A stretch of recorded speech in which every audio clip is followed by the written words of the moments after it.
Begal Partai Demokrat dan keprihatinan ratusan purnawirawan TNI Polri. Bahkan banyak senior saya di TNI dan juga senior KSP Muldoko merasa malu dengan perilaku KSP Muldoko. Menurut mereka, perilaku KSP Muldoko tidak mencerminkan sikap kesatria, apalagi patriot sebagai prajurit yang pernah digembleng di Lembah Tidar. Tetapi yang lebih menarik lagi sekarang, betapa perilaku tidak terpuji tersebut seolah dibiarkan begitu saja. Padahal yang bersangkutan adalah Kepala Staf Presiden Republik Indonesia. Cawe-cawe presiden itu kemudian diartikan juga kemana-mana, termasuk misalnya soal kasus perebutan atau disebut dalam bahasa politiknya pencopetan Partai Demokrat oleh KSP Muldoko. Seberapa kuat pandangan hukum ini? Muldoko itu setingkat menteri, tapi kan bukan menteri. Harusnya KSP itu melayani pimpinan, bukan ngurusin partai. Makanya saya pernah menyarankan sebaiknya Muldoko itu diberhentikan dari KSP biar tidak menimbulkan citra yang buruk. Supaya tidak ada prasangka bahwa presiden mendiamkan, itu termasuk juga sesungguhnya ikut cawe-cawe. Yang soal kasus hukum Partai Demokrat ini sesungguhnya hanya bagian menekan ya? Iya, menekan ya, ini politisasi. Oke. Dan saya ini siapa sih? Saya ini apa? Biasa-biasa aja. Di Demokrat ada Pak SBY, ada putranya Mas AHY. Apalagi kemarin dipilih secara aklamasi. Kenapa mesti takut nih? Kenapa mesti menanggapi seperti itu? Saya biasa-biasa aja. Gitu. Jadi dinamika dalam sebuah partai politik itu biasa. Ya seperti itu. Ini sikap yang tidak konsisten yang ditunjukkan Muldoko. Dan ini sangat merugikan sekali terhadap pemerintahan Jokowi. Walaupun kita lihat bahwa sandiwara politik SBY yang selama ini kita sudah ketahui tentang playing victim, seakan-akan menjadi korban dan dikorbankan, ini sudah nggak laku lagi. Seharusnya Pak SBY punya kreativitas politik lah. Walaupun kita sama-sama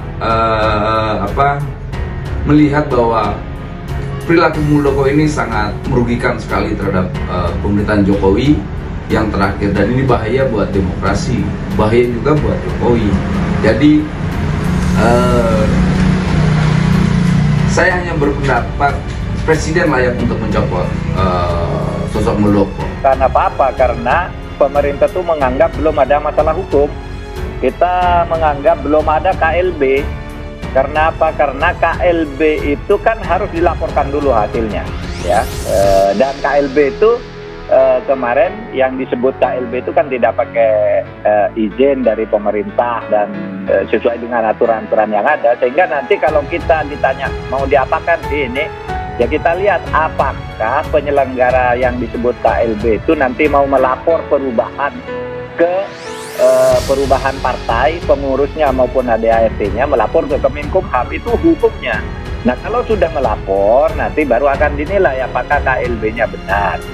Benarnya itu ukurannya apa? Penyelenggaranya siapa, yang punya hak suara siapa, itu jelas semua di ADART-nya saya kira. Tapi kan kalau sampai ada keputusan yang benar-benar di luar akal sehat, lalu PK Muldoko yang mendadak dikabulkan, ini akan kegoncangan luar biasa. Ini benar-benar citra buruk demokrasi dan penegakan hukum di Indonesia itu terjadi ini. Bukan hanya di nasional, tapi juga di internasional. Bagaimana bisa seorang yang bukan kader gitu, ya kan, bukan pengurus, ya apa yang mau diperjuangkan?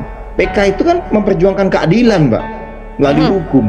Tapi jangan pula ini dijadikan alat ya untuk berlaku tidak adil.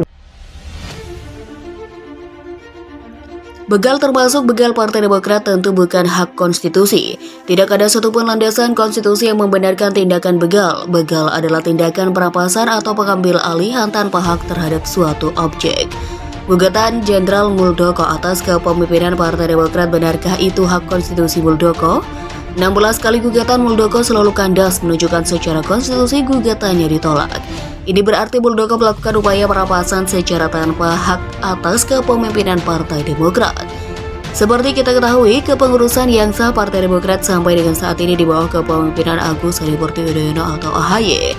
Meskipun Muldoko adalah mantan Kepala Staf TNI AD, mantan Panglima TNI, tapi bagi Partai Demokrat Muldoko bukan siapa-siapa. Muldoko bukan kader atau anggota Partai Demokrat. Dalam pandangan banyak orang, KLB di Deli Serdang tidak pernah ada. Sehingga tidak perlu kita berbicara ada atau sah dan tidaknya pelaksanaan KLB tersebut. Sehingga menjadi aneh ada orang yang bukan siapa-siapa tiba-tiba merasa menjadi ketua umum lalu melakukan gugatan. Sungguh itu bukan hasil pemikiran akal sehat. Apalagi tersiar kabar bahwa para peserta KLB di Deli Serdang tersebut hadir karena dijanjikan sejumlah uang. Maka tidak ada kata lain bahwa hasil kongres luar biasa adalah luar biasa tidak sah. Sekarang Muldoko mengajukan PK ke MA atau upaya hukum yang ke-17.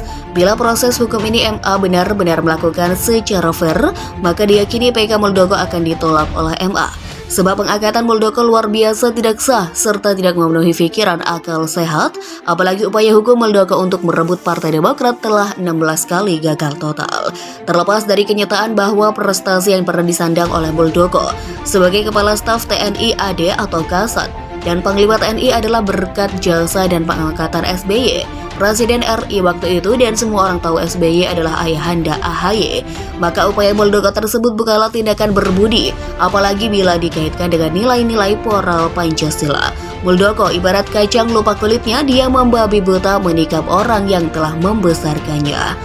Maka tidak heran dan wajar kemudian apabila sejumlah ratusan senior, sejawat dan junior Muldoko yang tergabung dalam forum keprihatinan Purnawirawan Perwira TNI Tinggi TNI Polri serentak menyatakan kekecewaan dan keprihatinan atas tindak Muldoko dalam upaya mengkudeta atau membegal Partai Demokrat.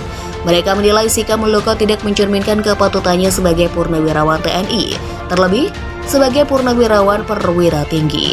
Apalagi mereka melihat fenomena di berbagai media, termasuk di media sosial yang dipadati ungkapan kekecewaan dan bahkan hujatan yang ditujukan kepada Muldoko.